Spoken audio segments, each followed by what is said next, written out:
बात कही जा रही है कुमार गौरव कि कर्नाटक में बीजेपी की सरकार है, जब इतना विकास का काम किया है उन्होंने, इतने प्रचलित हैं, तो फिर इतना जोर आखिर क्यों लगाना पड़ रहा है? ये रोड शो प्रधानमंत्री नरेंद्र मोदी का सुर्खियों में है, इस पर बात भी हो रही है, और ये असर कितना करेगा?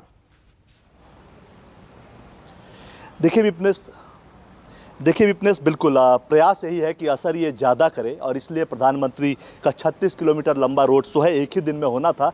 लेकिन चूंकि बेंगलोर वासियों को दिक्कत ना हो, शहर में लोगों को दिक्कत ना हो, मैसेज ऑफ सेंसिटिविटी भी जानी चाहिए आम जनता की कि प्रधानमंत्री जनता को लेकर सेंसिटिव है, इसलिए इसको 2 टुकड़ों में बांटा गया और उसको प्रचारित भी किया गया कि आज प्रधानमंत्री 26 किलोमीटर रोड शो करेंगे और कल नीट परीक्षा से पहले, जो कि 2.5 बजे से है, उससे पहले 10 किलोमीटर का रोड शो करेंगे, ताकि जब एग्जाम का समय आए तो बच्चों को मूवमेंट में या परीक्षा देने जाने के लिए परेशानी ना हो। तो इसमें मैसेज ऑफ सेंसिटिवनेस भी है कि सेंसिटिव है प्रधानमंत्री आम लोगों को लेकर, ये भी एक दिखाने की जरूरत पड़ती है। बिल्कुल कर्नाटक में बीजेपी की सरकार रही है, तमाम वायदे और परिणाम ये बताए जाते हैं कि नंबर 1 है, एफडीआई में नंबर 1 है, मेक इन इंडिया जो प्रोसेस था उसमें नंबर 1 है, तमाम तरह की चीज़ों में नंबर 1 बताया जाता है, लेकिन फिर भी ताकत लगानी पड़ रही है। देखिए बीजेपी के कल्चर में 2014 से लेकर अब तक एक बदलाव आया है।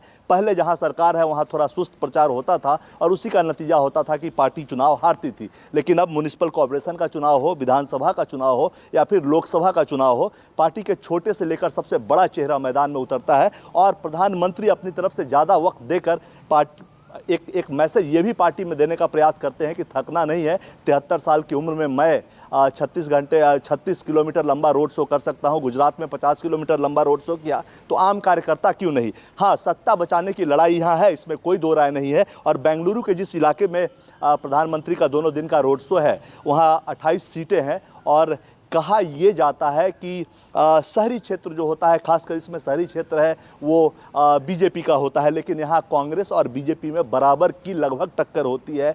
13 सीट बीजेपी के पास है, 11 सीट कांग्रेस के पास है। इस बेंगलुरु इलाके की 28 सीटों में से 2 जेडीएस के पास है और 2 अन्य के पास है। तो जाहिर सी बात है कि शहरी क्षेत्र जो इसके अंदर है उसका भी अगर पूरी सीट बीजेपी को नहीं मिलेगी तो दिक्कत है। इसलिए 19 विधानसभा क्षेत्रों से ये जो रथ है प्रधानमंत्री का, जिसको आप रोड शो का कह सकते हैं, रोड शो जो है वो गुजरेगा और जाहिर तौर पे प्रयास ये होगा कि आम जनता का वोट अपनी ओर आकर्षित किया जाए, चूंकि पार्टी के सबसे बड़े चेहरे हैं और भारत में अभी की जो स्थिति है उस लिहाज से सबसे बड़े चेहरे हैं। हालांकि उन्हें वहां मुख्यमंत्री नहीं बनना है, लेकिन वोट प्रधानमंत्री के नाम पे ही कर्नाटक विधानसभा चुनाव में भी मांगा जा रहा है। अभी तक आपने देखा कि बीजेपी ने हर वो प्रयास किया। देखिए बीजेपी शुरू में विकास की बात करती नजर आई, उसे इंतजार था कांग्रेस की तरफ से अच्छा खासा बॉल फेंके जाने का कि कोई बॉल वो हार्ड बॉल फेंके, लेकिन कांग्रेस ने बड़ा सॉफ्ट बॉल फेंका।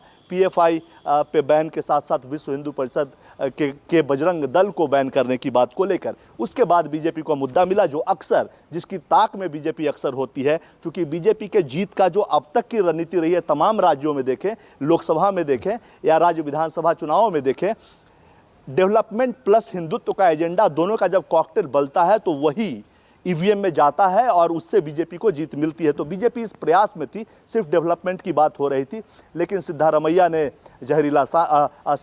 नहीं, मल्लिकार्जुन खड़गे ने जहरीला सांप कहा। उसके बाद बजरंग दल का मुद्दा आया तो बीजेपी को बैठे बिठाया, मन मांगी मुराद मिली और सबसे बड़े जो चेहरे हैं प्रधानमंत्री ने इन दोनों मुद्दों को उठाया। कल उन्होंने केरला फाइल्स के मुद्दे को भी उठाया। तो आप समझिए, अगर आप हिंदुत्व का मुद्दा बीजेपी के सामने फेंकेंगे, प्रधानमंत्री अपने आप को विकास पुरुष कहते हैं, विकास का चेहरा कहते हैं, लेकिन हिंदुत्व के सबसे बड़े पोस्टर बॉय भी वो हैं। बीजेपी उनको हिंदुत्व का सबसे बड़ा पोस्टर बॉय मानती है। तो ऐसी स्थिति में अगर उनके सामने आप लॉलीपॉप बॉल फेंकेंगे तो वो छक्का मारने में पीछे नहीं रहेंगे, और उन्होंने वही किया है। और इसलिए पूरा चुनाव अब विकास से अलग हटकर हिंदुत्व के एजेंडे की तरफ शिफ्ट होता हुआ नजर आ रहा है। अब ये लास्ट लेग है, आज सोनिया गांधी भी उतर रही हैं, प्रधानमंत्री भी पूरी ताकत आज और कल 7 तारीख तक लाएंगे। और अंत में प्रधानमंत्री का कल जो आखिरी कार्यक्रम है वो मंदिर में दर्शन पूजन का भी है, यानी हिंदुत्व का बॉल जनता के पाले में फेंक कर वो कर्नाटक से निकल जाएंगे। और 10 तारीख को क्या होता है, फिर 13 को क्या परिणाम आते हैं, वो और बात है। लेकिन कांग्रेस के